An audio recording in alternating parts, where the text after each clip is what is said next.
your host, Mike Mortlock from MCG Quantity Surveyors, your tax depreciation experts. Now today we're talking to another expert, but just happens to also be in the same office as me. Now often I don't get Marty on the show. He's been once before, but because I guess I didn't want this to be sort of like an insider thing, like, oh, these are the things that we do in the business. But his knowledge and his brain is too good to not share. And often it comes out in some of the media commentary and some of the podcasts we record anyway. So today I've got Marty Sadlier, Director of MCG Quantity Surveyors, with some brand new hot off the press data that's been doing the rounds on news.com.au and realestate.com.au, to name a few, on the epidemic of underinsurance in Australia. It's something that every property investor and indeed homeowner or commercial property owner really needs to know about. So without further ado, here's Marty.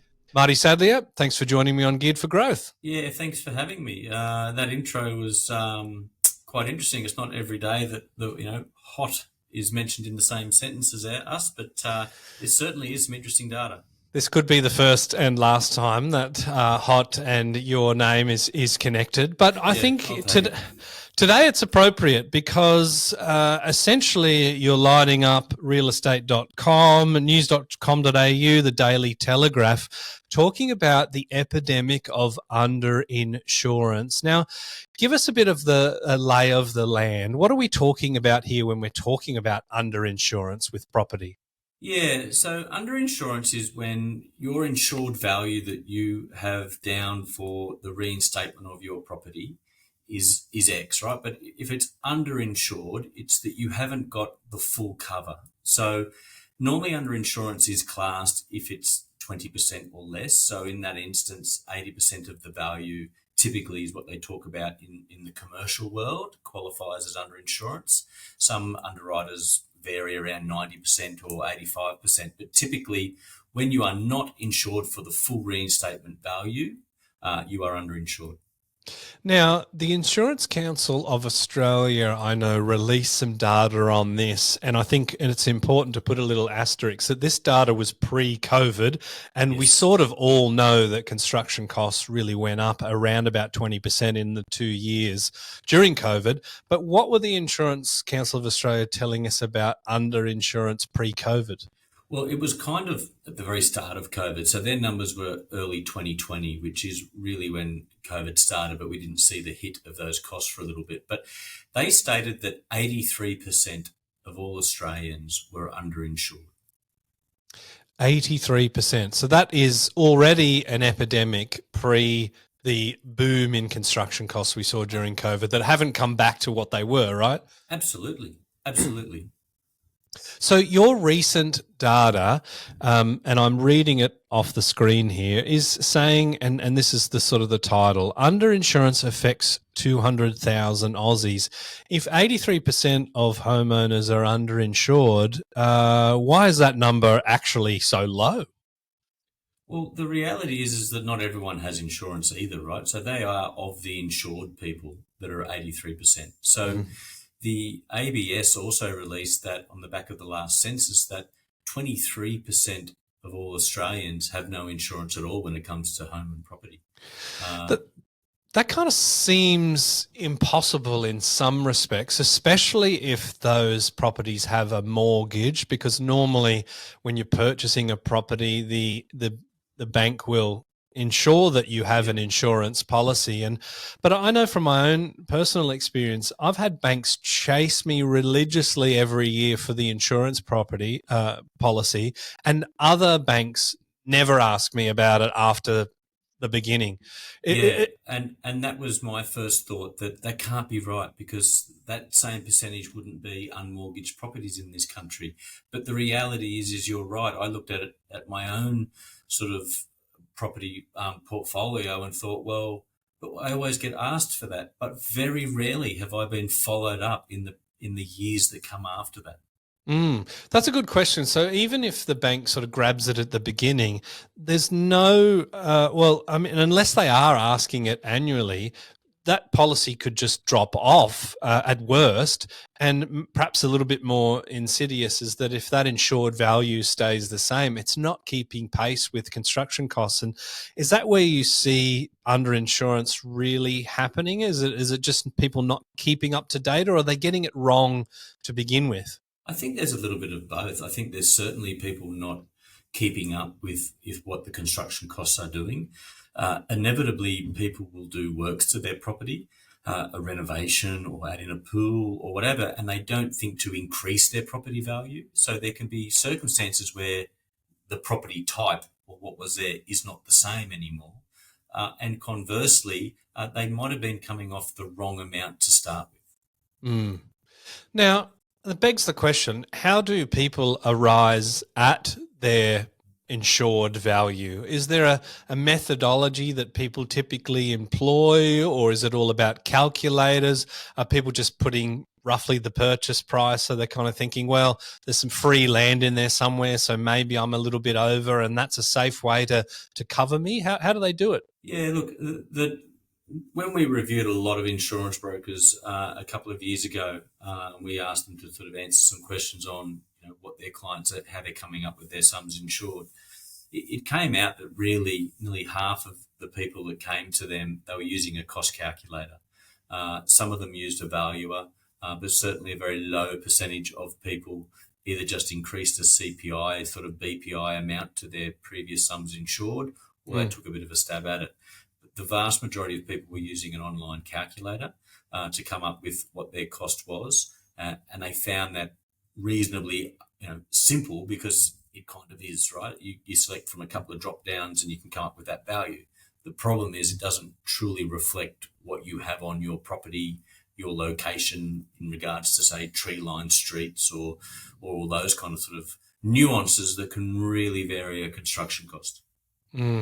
So talk to us about the things that could vary a construction cost.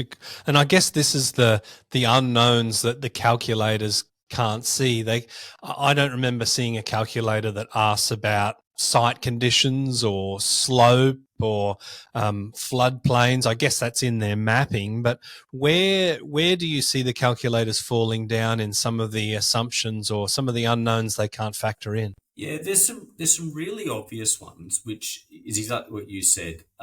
It comes down to where the property is located. Now, they might be able to work out an LGA or an area or based on a postcode that they geographically know where it is. But I'm talking about knowing where the property is in regards to on a site, if you can get trucks into the site, whether, the size of the land that you're building on, whether there's going to be nuances with neighbouring properties and those kind of things, and traffic management issues. Certainly, some of the big things that aren't taken into account is the competitive advantage or disadvantage at that particular point in time. So for argument's sake, last year we lost just over 3,500 builders from the landscape. So far this calendar year, we're already into the teens. It's sitting at about 1,400 builders so far this year. So when if you're building in an area where you now don't have much of a selection from a builder's point of view, and or you're not getting a competitive price because of that, or B, you have to wait a long time because you're going to either have to pay for a builder to travel many hours to your location, or the fact will be that you're just going to have to pay for it. As an example, certainly in country New South Wales, there are certain locations that you can't even do a reno on your property. No builder will go out that far. It's over 3 hours from where they are. So that's not even in an insurance world. It's just wanting to get something done. You just can't get it. So given that the originator of the insured value is often the construction cost calculators, as you're saying, does that mean if we're filling it out in good faith and we're doing all the drop downs appropriately, the standard of finish and the size, and we have all that right, there is kind of like a recourse to that insurance agency if our property is destroyed and we've used their calculator and we're actually underdone? Yeah, it's a really interesting point. I read an article that was done by ATSIC about 8 years ago now, where they reviewed 5 construction cost calculators and found that the largest variant, or the variance between them, was 135%. Right. I hadn't seen an update to that, so I decided to do my own analysis of some cost calculators that were on insurers' websites. So I went on and did 6 calculators, and I found them to be at 125%. Now, that was probably about 3 years ago now. It was in 2021. I recently was asked to redo that by a media outlet, and I went on to those to be totally transparent and do the same sort of exact analysis. I went on to those same 6 calculators that were on those insurers' websites, and 3 of them didn't have them anymore. So I think so I didn't end up doing the experiment because I didn't think that it was a fair comparison. But the reality is, I think that is true, that people are using them for the wrong initial purpose that they were designed for, and taking them as verbatim, as opposed to a tool to just highlight the fact that, this amount is different to what you are currently insured. You need to seek a professional. And their disclaimers say that. The disclaimers on those calculators say that this isn't the replacement cost. You need to use the services of a quantity surveyor. But the idea of it was to flag at a high level what it might be. And if that's drastically different to what you currently are, it kind of supports the theory that you need to go and seek professional advice. And just the mere fact that 50% of those calculators don't exist on those particular websites anymore kind of shows, I think, to me, that some of the insurers have started to go, hey, we don't want to be complicit in, guiding someone down the wrong sort of line. And I'm guessing that no one seems to have a bigger legal team than an insurance company, right? They seem to be very gifted at finding ways to get out of paying any money that might be due. So I'm assuming that these calculators all have a little bit of a disclaimer to say this is an indicative guide only and you should get independent advice. But do we know what percentage of people actually do get independent advice? It seems in the commercial space, there's always an insurance broker that's helping them get the right product. But in the residential space, it's not like mortgage brokers, right, where we don't really go towards the bank. I think around about 2/3 of us will use a mortgage broker, but I don't hear about residential insurance brokers in the same way. No, and it's a good point. And I was just recently at an expo where I walked up to someone who had a stand there to ask them a question. And they weren't rude about it, but they sort of said, if you're not a broker, we can give you some advice around it, but you need to have a broker for them to come and get our product. You just can't get some of these products without going through a broker. That's not the same in the residential space. So, if I want to go and get PI insurance for my company, I have to go through my insurance broker. I just can't contact an underwriter direct and get that. Now, the reality is that isn't in the residential space, and it doesn't look like to change. And yeah, it seems like, you've called in this article for some more government regulation to help that to happen. But just taking a step back, the whole purpose of this study was to really assess what percentage people are underinsured. Can you give us a bit of an insight into how the numbers looked? Yeah, so we reviewed just over the last 2,000 jobs that we'd done. And that ranges in various property types: accommodation, residential, commercial, offices, industrial, those kind of things. And we wanted to see, of all of the properties, including the ones that were what we deemed to be overinsured, we kept them all in the same data scrape of our last, it was just on 2,100 properties. And we found that the level of underinsurance, so what we deemed when we did our assessment, went out to site and assessed what the rebuild cost compared to what they were previously insured for, that the average across those total 2,000 jobs was 24% was the level of underinsurance. Wow. So 24%, if we're talking $500,000 build, which might be a sort of a fairly average residential build, where we're talking a big chunk. We're talking 6 figures of underinsured value, right? Yes, yeah, and that can really mean, can I replace my property or not? And I, for one, haven't gone through such a tragic event and a large sort of event in my life, but I certainly wouldn't want it to be coupled with also financially not being able to get back into a house. I guess it begs the question, is it one of those roll of the dice sort of things? You've uncovered the fact that on average, people are underinsured, but it only seems to matter if you're losing the property in a bushfire or a major flood or a landslide or something like that. What makes you feel like this is actually a passion project for you to try and educate every property owner in Australia? The Geared for Growth Property Investing podcast is presented by our business, MCG Quantity Surveyors. If you're an investor or a property professional looking to get the best tax depreciation deductions for yourself or your clients, please get in touch with us at mcgqs.com.au. It's our mission to help as many property investors as we can to maximise their claims and maximise their property education as well. Oh, I think we've only got to turn the media outlets on a TV or read a newspaper or an online sort of outlet that homelessness and affordable housing and all these things are constantly front of mind. And yet here's an example of people that have a house that isn't the issue, yet can be, with one bushfire, they're joining that percentage of people that are now couch surfing for a good period of time. And there can be a real simple way of mitigating that and avoiding that. And we just seem to, cast right past it with an attitude of she'll be right, or it won't happen to me, or I've got cover.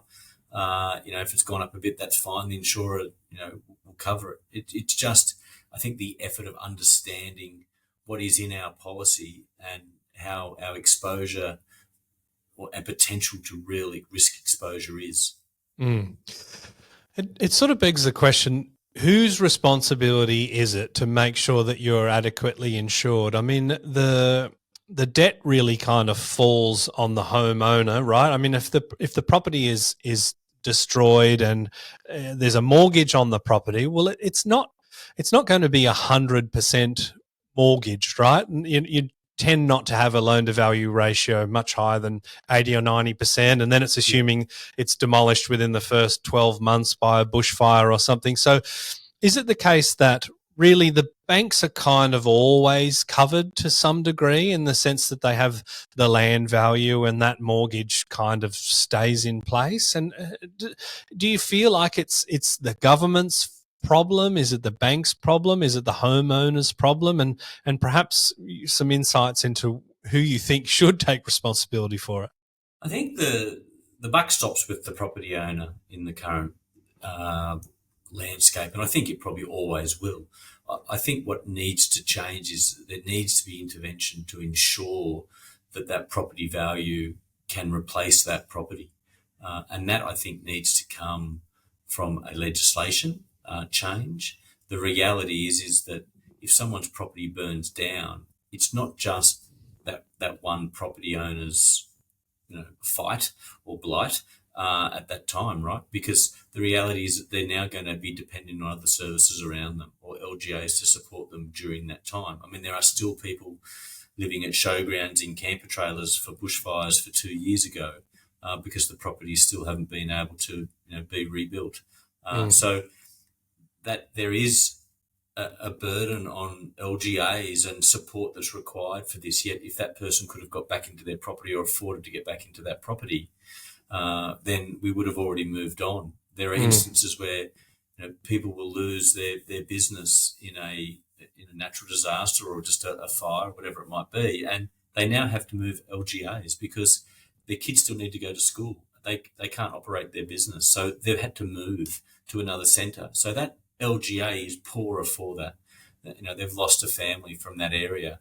And conversely, the same as employees of that business. That same property owner might lose that business, but all the employees now need to go and find work elsewhere if that business isn't going to get back up in the next little while. So, and that might mean they have to change LGAs. Schools suffer, communities suffer. So it certainly is a bigger crisis than just the person that's lost the property. But the reality is it is up to that individual to make sure that they're insured. I think the legislation does need to change, that there is an independent review in it.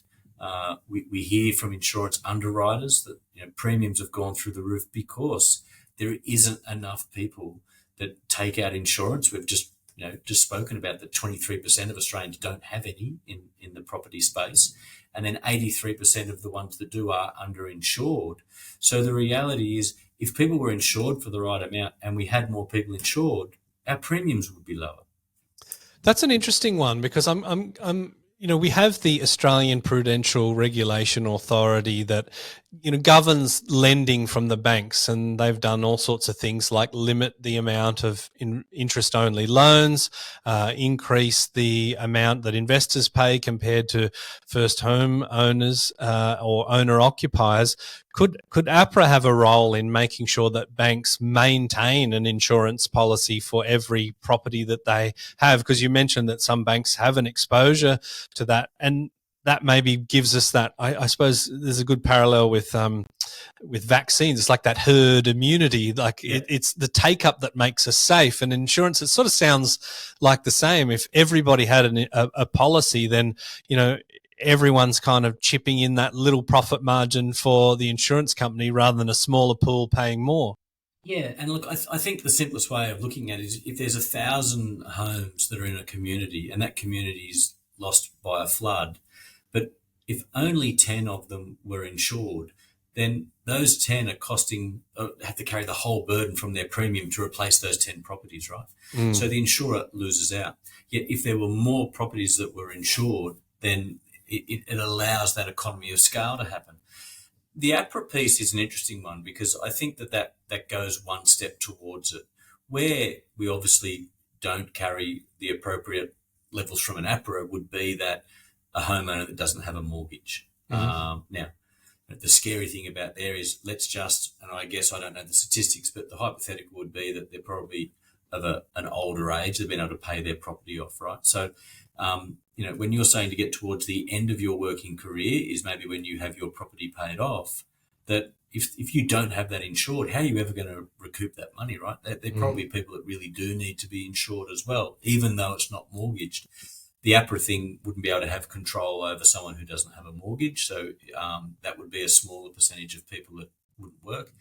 And certainly, APRA would, I think, need to look at not only ensuring that people who have a mortgage have insurance, but that it is under a certain criteria that allows the methodology to ensure that it's at a right level, because you'll still have, even if you're just saying you have to have cited an insurance policy, you still could have a level of underinsurance. That is an interesting one, because I guess we know that a third of homeowners are unencumbered by a mortgage, but we can see from the RBA data that the vast majority of wealth that we have as individuals in Australia is property. So it stands to reason that paid off property is maybe 60, 80, 90% of that person's net wealth. So they're not being protected by the banking thing. But I want to pick up on something else that you highlighted, and that was making sure the insurance is fit for purpose. There's one thing to say that it is insured, but another thing to say that it's insured to the right value. And I want to tackle some of the reasons why people might have a false sense of security in and around their insured value. What are some of the things that you see as a practitioner that people are kind of justifying to themselves, i.e., I saw an ad for a home builder, that place is way better than mine, so if they're building it for 400 grand, I'll just insure myself for that and I'll get that house and I'll be looked after. Are there things like that you see? Yeah, and once again, not every Australian builds a single home, let alone a second or a third or a fourth, right? So their experience in understanding construction costs is just going to be limited by virtue of what they see every day. Whereas as consultants, where that's all you do, you get to see a much larger sort of range of what construction costs are doing.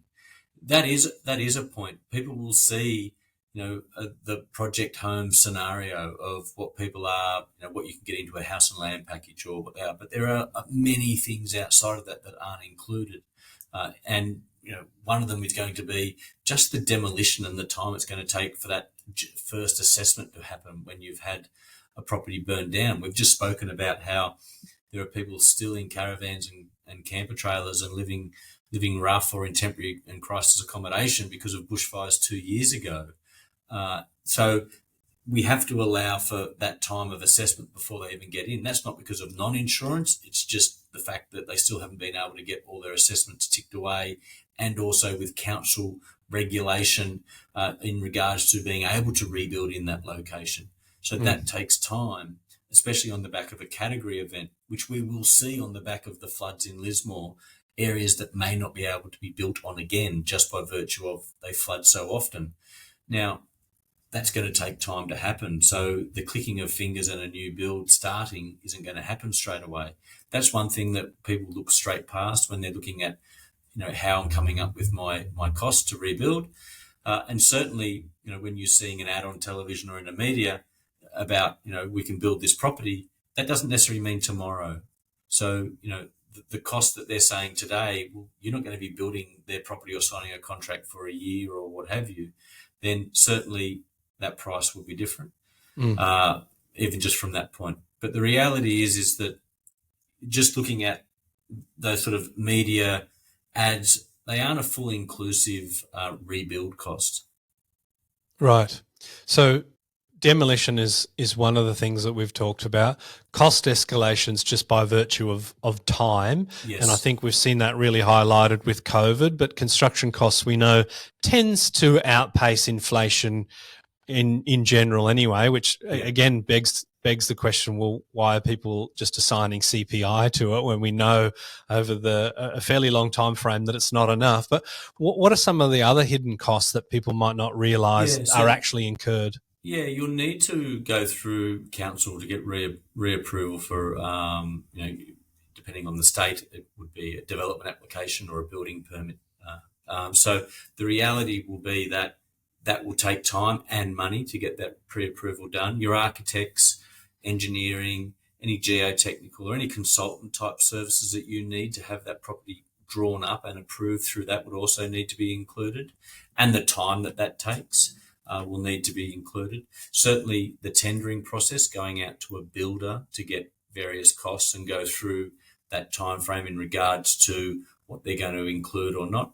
One of the big things that gets missed is the fact that your property that you currently had might have been, say, built in the 1950s, and it might not have had a water tank, and it might not have had certain NBNs or certain electrical type features in that area. But now to rebuild, you do have to have a certain level of energy efficiency in a property, and you certainly need to have a water tank, or you need to have a gas appliance. So although you have to rebuild like for like from a building construction point of view, there would be certain things that councils are now saying you have to have, which you won't have had before. So there's an additional cost that comes with that. Now, I referenced in the intro that we sit in the same office, not that often, and I'm a tax depreciation nerd, so I'm always talking about maximising. What if we want to focus on maximising the assets and also protecting those assets? Because I think we've kind of, as I referenced before, so much of our wealth, and especially if we are property investors, the majority of cash that we're going to have is going to be parked in property. What can people actually do to protect themselves?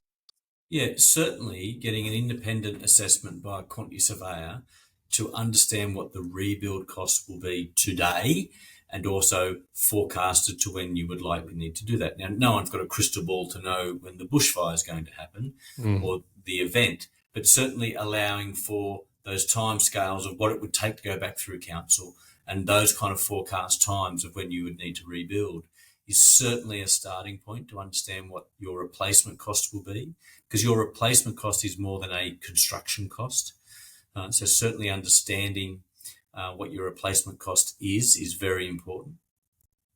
Yeah, and look, this is where I get that sort of awkward thing. And part of the reason why you're not on the show very often is that this can sound like a real sales pitch. Yeah. Obviously, this is something that we provide as a service to the general public, of course, to our investors that work with us on the depreciation side of things. We offer this service to them. But I think you and I can both agree, whether they work with us or somebody else, we just kind of want them to have that figure, that real world figure there.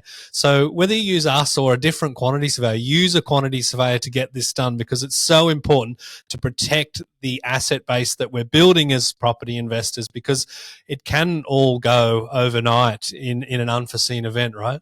Yeah, and it can happen so quick. And the reality is that we haven't even really gone on to embargoes, right? And that is also a very scary thing. So, for the people sort of playing along, if an insurer sort of indicates that there may be a category event coming, like a cyclone about to hit the eastern seaboard in a certain area, they may embargo anyone wanting to increase their insured value or even just take out a policy, because this insurer has already committed and there's an event coming. They don't want to add more property to it that they might be exposed to, right? So those embargoes might only last for 24 hours, 12 hours, or a week or so. But certainly after the category event, an embargo might be there for months, because an insurer isn't going to suddenly open up their books to an area that has just been decimated. So sometimes, we live in a reactive world, and I understand that, but certainly waiting for she'll be right. If a bushfire is coming, I'm going to have some advance notice of it. I'll just increase it then. You would be, in most cases, too late. And that's where I think it's really important to make as part of your due diligence is before you even purchase a property, is this insurable? What sort of costs would there be? Because sometimes things like flood cover are just so prohibitive because of where the property's located. And unfortunately, some people don't go to that next level. Look, embargoes, cost of living, the increase in insurance premiums, that's probably a whole nother episode in that one. But congratulations on getting that message out there and furthering the national conversation about making sure we're protecting these assets. It's been a pleasure. We'll probably have you back within, say, 4 years. It's been a while. Yeah, that'll really bust the average. But thanks for having me. And look, I hope the data has been insightful for the people to sort of look along, and we'll make sure we put some notes up on all the different property types that fell under that analysis. Absolutely. Thank you. Cheers. Talk soon.